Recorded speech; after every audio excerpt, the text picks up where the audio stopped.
Un solo documento destruyó 300 años de medicina natural, y casi nadie habla de esto. En 1910, tu bisabuela tenía acceso a electroterapia, homeopatía, medicina herbal, cosas que realmente funcionaban y que formaban parte del día a día. En Estados Unidos existían más de 400 escuelas de medicina. Cada una enseñaba métodos distintos, desde neuropatía hasta terapias eléctricas inspiradas en Nikola Tesla. La competencia era brutal, pero para los pacientes, un verdadero paraíso de opciones. Entonces aparece Abraham Flexner. No era médico, era educador. Fue financiado por la Fundación Carnegie y apoyado por intereses como los de Rockefeller. Su misión: estandarizar la educación médica. Suena noble, ¿verdad? Pero mira lo que pasó. De 400 escuelas, solo sobrevivieron 76. ¿Y cuáles fueron esas escuelas? Las que prometieron enseñar exclusivamente medicina farmacológica. Todo lo que podía curar sin pastillas fue etiquetado como charlatanería. No porque no funcionara, sino porque no se podía patentar. El resultado: tu bisabuela tenía más opciones de salud real que tú hoy. Los hospitales de aquella época tenían departamentos enteros dedicados a la electroterapia. Se utilizaban máquinas creadas a partir de los principios de Tesla, y miles de personas sanaban con ellas. La pregunta honesta no es si funcionaba o no. La verdadera pregunta es: ¿por qué te hicieron olvidar que existía? Algunas verdades simplemente esperan el momento correcto para regresar. El impacto del informe Flexner. Después del famoso informe Flexner, la medicina cambió para siempre. De la noche a la mañana, lo que había sido un mosaico de opciones se convirtió en un camino único y obligatorio: la medicina farmacológica. Las facultades que enseñaban naturopatía, homeopatía, hidroterapia o terapias energéticas fueron cerradas sin piedad. Los médicos que no se alinearon fueron tachados de brujos o charlatanes. Algunos incluso fueron perseguidos y encarcelados. La razón, muy simple: el negocio. Lo natural no podía patentarse, pero los derivados del petróleo sí. Y aquí es donde entra John D. Rockefeller. Rockefeller, que ya controlaba el 90% del petróleo en Estados Unidos, vio en la medicina un nuevo imperio: las drogas farmacéuticas fabricadas a partir del petróleo. Mientras la gente perdía acceso a terapias antiguas, nacía la alianza más poderosa del siglo XX, la gran industria farmacéutica unida a la educación médica. El resultado fue devastador. La salud dejó de ser un derecho lleno de posibilidades y pasó a convertirse en un negocio. Los médicos empezaron a ser formados casi exclusivamente para recetar medicamentos, y el paciente dejó de ser visto como un ser integral, para convertirse en un simple consumidor. ¿Y sabes lo más doloroso? Todo este cambio no ocurrió porque las medicinas naturales fueran ineficaces. Ocurrió porque eran incómodas para el mercado. El papel de Rockefeller y Carnegie en la industria farmacéutica. Tras la publicación del informe Flexner, quedó un terreno fértil para quienes tenían una visión muy clara: convertir la salud en un negocio controlado. Y aquí aparecen dos de los nombres más poderosos del siglo XX: John D. Rockefeller y Andrew Carnegie. Rockefeller, dueño del imperio petrolero más grande del planeta, entendió algo que pocos veían en ese momento: del petróleo podían extraerse derivados químicos, y esos derivados podían transformarse en medicamentos patentados. Ese fue el nacimiento de la llamada medicina farmacéutica moderna. Pero había un problema: la mayoría de la gente aún confiaba en remedios naturales, en hierbas, en terapias tradicionales. Así que había que cambiar la forma en que la sociedad entendía la medicina. ¿Cómo lo hicieron? Con el poder del dinero. Rockefeller y Carnegie empezaron a inyectar millones de dólares en universidades, facultades de medicina y hospitales. Pero no era filantropía desinteresada. El dinero iba condicionado. Las escuelas que aceptaban los fondos debían alinearse con el nuevo modelo médico, basado en fármacos y tratamientos químicos. Así, lo que parecía una donación altruista fue en realidad una estrategia brillante. Controlaron la educación médica, diciendo qué debía enseñarse y qué debía ser eliminado.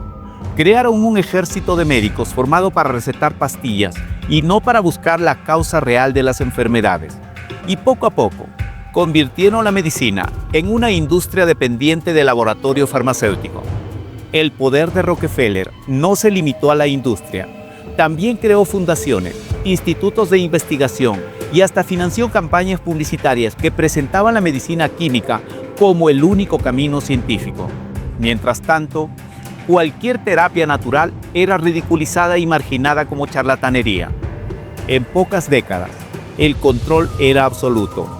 Lo que antes era un arte diverso de curar, se convirtió en un negocio centralizado, manejado por los mismos intereses económicos que ya dominaban el petróleo y el acero. Los médicos y terapias alternativas censuradas. Con el terreno ya dominado por Rockefeller y Carnegie y la industria farmacéutica, comenzó la etapa más oscura, la persecución sistemática de médicos y terapias alternativas. En esta nueva medicina, solo había un lugar válido: el recetario de pastillas. Todo lo demás debía desaparecer. Y así, figuras brillantes que habían encontrado soluciones naturales o métodos diferentes fueron silenciadas, desprestigiadas o eliminadas de la historia oficial. Uno de los casos más impactantes fue el del Dr. Royal Raymond Rife en la década de 1930. Rife inventó un microscopio revolucionario con el que afirmaba haber descubierto cómo ciertas frecuencias podían destruir virus y bacterias. Sus resultados fueron tan prometedores que clínicas de la época empezaron a experimentar con sus tratamientos. El resultado: persecución legal, destrucción de sus laboratorios y su nombre borrado de los libros de medicina. Otro ejemplo es el Dr. Max Gerson, quien diseñó una terapia basada en la nutrición y la desintoxicación del cuerpo. Sus pacientes, muchos de ellos con enfermedades graves, reportaban mejoras sorprendentes, pero en lugar de recibir apoyo, fue atacado por las autoridades médicas y ridiculizado hasta el final de su vida. El Dr. Harry Housey también merece mención. Su método herbal atrajo a miles de pacientes que afirmaban haberse curado del cáncer. Sin embargo, fue perseguido incansablemente por la American Medical Association, AMA, enfrentando demandas, arrestos y el cierre de sus clínicas en Estados Unidos.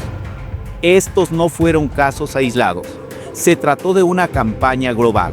Se tachó de pseudociencia cualquier terapia natural. Se cerraron escuelas de homeopatía, naturopatía y electroterapia. Y los médicos que no se alineaban con el nuevo dogma eran expulsados, perseguidos o desacreditados. En pocas décadas, todo un universo de conocimiento y práctica médica fue arrinconado, silenciado y ridiculizado, mientras la industria farmacéutica se erigía como la única autoridad en salud. Pero la pregunta que muchos se hacen es: ¿por qué borrar tantas alternativas si algunas mostraban resultados? La respuesta es incómoda: porque no eran patentables. No podían convertirse en un negocio multimillonario como las pastillas derivadas del petróleo. Consecuencias hasta hoy y la gran pregunta final. Han pasado más de 100 años desde el informe Flexner y todavía vivimos bajo sus consecuencias. La medicina que conocemos hoy es hija directa de aquel giro histórico. Los médicos estudian en facultades financiadas por las mismas corporaciones que producen los fármacos. Las terapias alternativas siguen siendo etiquetadas como pseudociencia. Y la mayoría de las personas ni siquiera sabe que alguna vez existieron hospitales de electroterapia, clínicas de nutrición avanzada o tratamientos de desintoxicación que ayudaron a miles de pacientes. Hoy, la industria farmacéutica mueve billones de dólares al año. Y mientras hay avances indudables en cirugía y emergencias, la pregunta incómoda sigue siendo la misma. ¿La medicina moderna está realmente enfocada en curar o en mantener al paciente dependiente de medicamentos de por vida? Lo más sorprendente es que la historia parece repetirse. Cada vez que surge un método natural o una terapia prometedora, es rápidamente atacada, desacreditada o sacada del mercado. El patrón no cambió. Lo que no puede convertirse en un negocio, simplemente no tiene lugar en el sistema. Pero aquí está el punto clave. No se trata de rechazar todo lo moderno, ni de idealizar todo lo antiguo. Se trata de recuperar el derecho a elegir, de volver a preguntarnos qué nos ocultan y por qué. Tu bisabuela tenía más opciones de salud que tú hoy. La diferencia es que ella confiaba en médicos que aún veían al ser humano como un todo, cuerpo, mente y energía. Entonces, la gran pregunta final es esta. ¿Estamos viviendo en la era más avanzada de la medicina o en la era más controlada de la salud? La respuesta, tal vez, no la encuentres en un libro de historia, sino en tu propia capacidad de cuestionar.